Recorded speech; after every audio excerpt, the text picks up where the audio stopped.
রোহিঙ্গা পার্টির কি এই ঘেরে কাজ করার অধিকার আছে? কি এই দেশের নাকি মিয়ানমারের? আচ্ছা, মিয়ানমার ক্যাম্পে থাকো তাই তো? কোথায় কাজ করতে আসছিলা?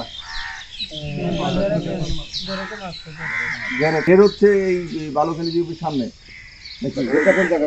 বালুখালী বিউপি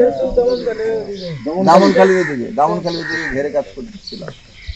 তো এই রোহিঙ্গা পার্টির কি এই ঘেরে কাজ করার অধিকার আছে? তোমাদের কি সোহেল যোগাযোগ করে নিয়ে আসছে? হ্যাঁ, নিয়মিত আসো, আইসা মাছ ধরো। তা একজনের গেট থেকে আরেকজন কি মাছ ধরে নিতে পারে? তোমরা কিভাবে ধরো? অনুমতি নিয়ে ধরো। তার মানে বিষয় সোহেল জানে। কিভাবে অনুমতি নাও?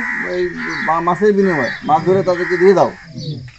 আচ্ছা, ঠিক আছে। তো ওইটাই তো, মাছ অনুমতি নিয়ে আসা মাছ ধরতেছো, মাছ ধরে তারা দিয়ে দিচ্ছে, সে তোমাকে শ্রমিক হিসেবে ব্যবহার করতেছে। রোহিঙ্গা কাউরে তো ব্যবহার করার কথা না এখানে। আজকে ওয়াইকগে 2 জন রোহিঙ্গা ধরা পড়ছে, এই 3 কাটি আবাস হবে 30,000 পিস। নগদ নিয়ে এলো হার না মানা হার অফার। সর্বনিম্ন 10,000 টাকা রেমিটেন্স নগদে পাঠালে থাকছে স্বর্ণের হার জেতার সুযোগ। তো তোমাদের তো ক্যাম্পের ভিতরে থাকার কথা, বাইরে বেরোর কথা না। অপরাধ কারণ বিভিন্ন অপরাধে জড়ায় যাচ্ছে,